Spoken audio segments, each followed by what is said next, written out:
আব্বু এবং আম্মু তারা বড়ই ভাগ্যবান, যাদের বুকের মানিক হলো হাফেজ কুরআন। আব্বু এবং আম্মু তারা বড়ই ভাগ্যবান, যাদের বুকের মানিক হলো হাফেজ কুরআন।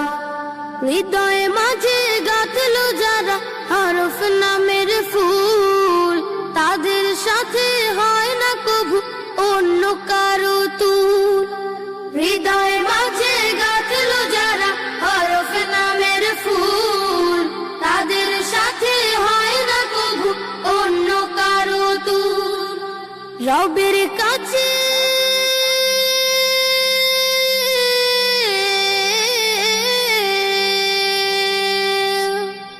রবের কাছেও পাবে তারা সেরা প্রতিদান, যাদের বুকের মানিক হলো হাফেজ কুরআন।